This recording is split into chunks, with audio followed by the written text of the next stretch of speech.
Welcome to the Joseph Cruz Show. Today is September the 2nd, 2021. It's on Thursday. And boy, well, we had this 15-minute video here today. And I gotta say, wow. Wow, wow, wow. Can everybody know, and can anybody tell me what the hell happened when Hurricane Alda did hit?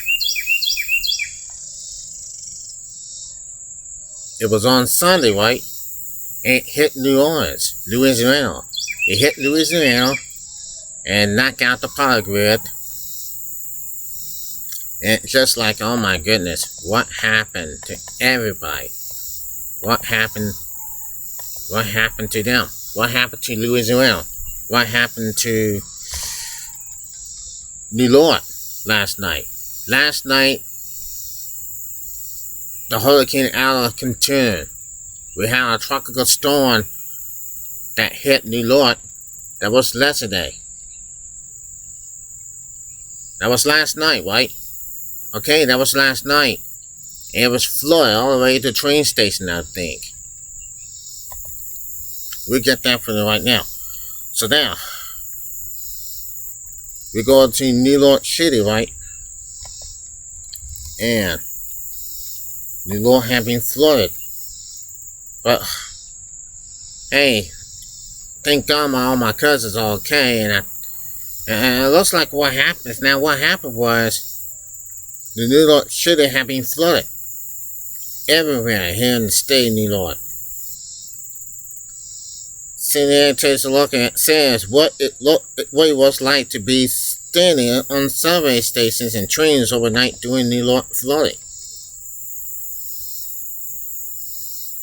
Now here it is, and take a look at this. Now come on, Acapella boarded at 7:43 p.m. New Jersey train on Wednesday night from New York Penn Station, hoping to get to the Mon's place in Princeton, New Jersey. It's a trip that generally takes about an hour. This ride, though, took about 14, aiming to tolerate the downpours and flooding. The 24-year-old New York University Law School student found herself stuck overnight on board the train without electricity, ventilation, food or water. The toilets were unstable. Throughout the night, she said she heard a string of false promises that help was on the way. We were living and figuring in the dark 4 hours, she told CNN. Akbar was on 1,000 people standing in New York Baltimore's Patterson train stations. These people sitting here, you can see the one woman, she took her okay. Hospital was standing. Thousands of the people standing in New York Baltimore's Patterson train station on last night due to flash floods for the remainers of Hurricane Alda. No mobile transportation was spread. Streets, subways, above-ground trains, and airports were all flooded by the storm. New York declared a state of emergency early this morning, the first ever flash flood emergency issued for the city. And the city implemented a travel ban until 5 a.m. Eastern.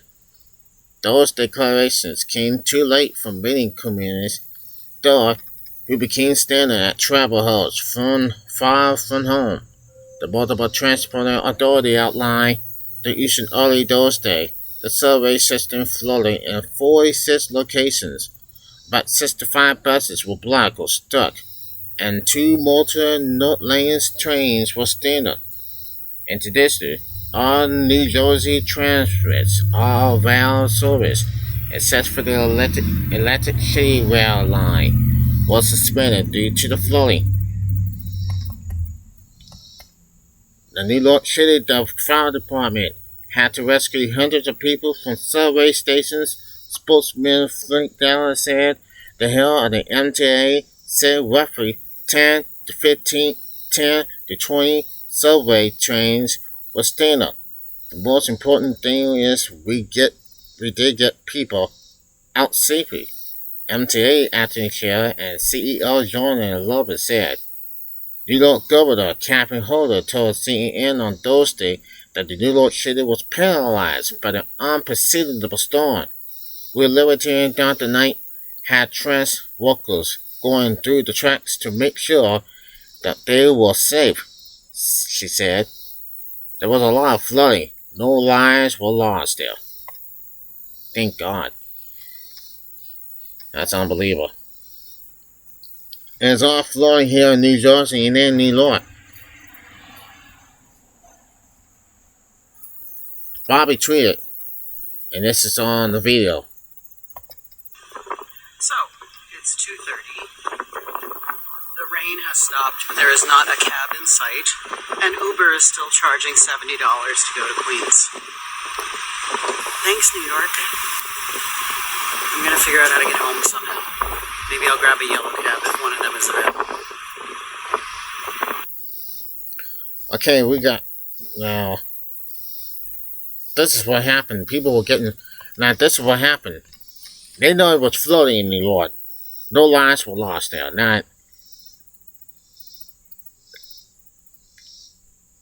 Now, Robert Heller left work in Manhattan around 9 p.m.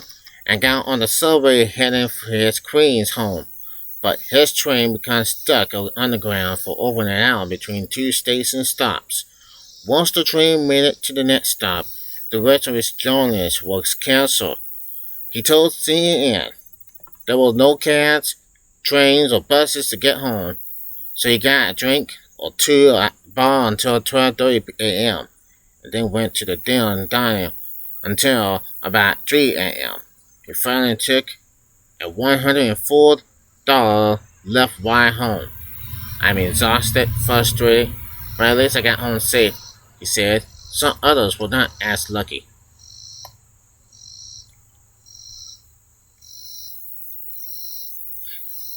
And that's what happens when things have to continue to. And then when people know it was flooding in New York, in the East Coast, in New Jersey, that's what happened.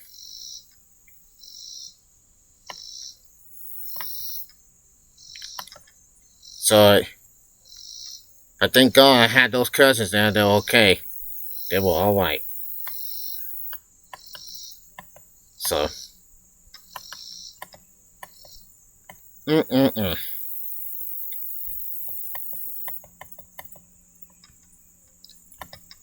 So, now let's take a look. We have what's very important for us. Now, look at this. This is MSNBC. It says this is absolutely unbelievable for us. Now,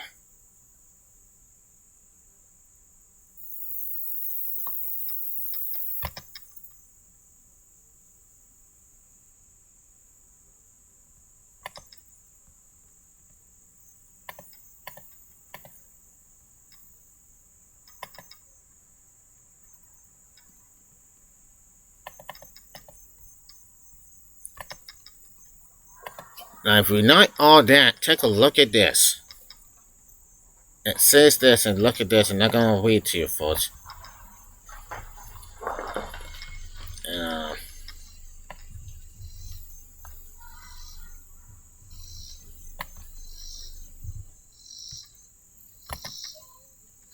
We're gonna show how much harder it can if you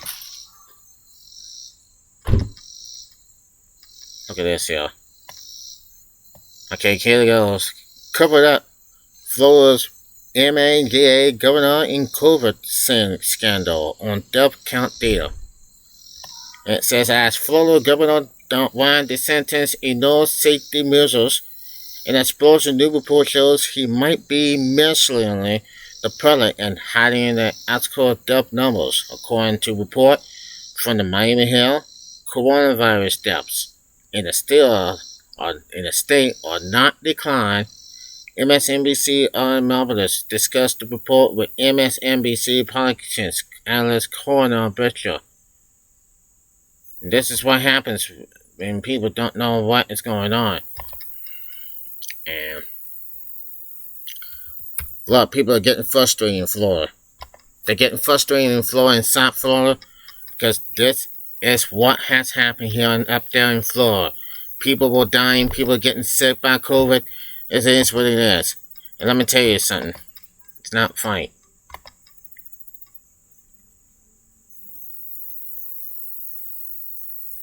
Now, I have seen it all. We've seen it. So, look. We had just got here. Look what I just found now. Former President Donald Trump has a strong dislike for former President Donald Trump has a strong dislike for Florida Governor Ron DeSantis than he previously indicated, according to a new report. A Trump confidential failed. Trump hates DeSantis. He just resent his popularity. The outline note Trump said of DeSantis, one is a good guy. According to the promoter Republican, Trump is frustrated with DeSantis because he does not give enough credit to him for his success. Trump tells people, I made one. Trump says that about a lot of people, but in this case, it's actually true, the Republican said. Still, the former president told the outlet, he gives me credit good. He gives me good credit. So, successors said the then Congressman DeSantis receiving Trump's support during the 2018 governor election. Trump explained. He asked me if I endorsed him. Trump added, the second I endorsed Ron, he blew through everybody. Van Fell pointed out the other instances of how DeSantis eroded Trump, including refusing to cooperate with Trump's pleas to close beaches in Florida in the COVID-19 pandemic, and his frustrations over Trump's plea to hold an MAGA rally following the surface corridor collapse in June.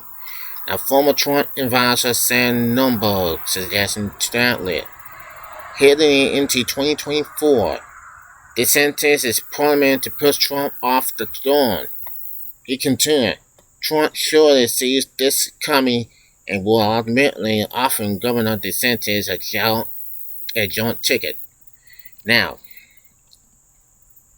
as we might see, in a July CPAC straw poll, 70% of Republicans said they will vote for Trump in the 2024 Republican primary if it were held today.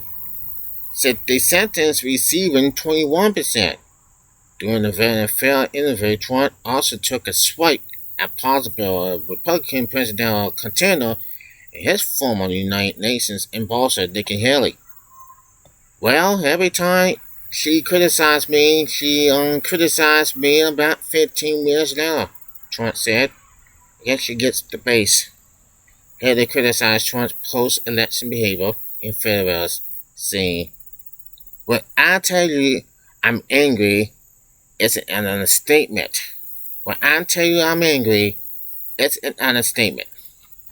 And that's all we have to say on this question. And I think we went on time, and it's just like this. So look, we all know what's happening here in Louisiana. Our thoughts and prayers go out to Louisiana and New Orleans here today.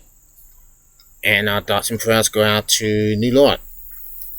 All this flooding we have right now. But in this hurricane, in Louisiana, the power grids are going down, trees are going down, power lines are going down, the houses are being blown off, the flooding everywhere in the state of Louisiana. It does not matter to me. How's it going? Alright. So, Fitzgerald. everybody, please stay safe out there. Stay safe out there. And also, stay safe out there. Wear a mask. Keep social distancing. Wash your hands. That's all you have to do until the vaccine comes. Till then, this is Jessica. I'll see you tomorrow. Take care. Peace.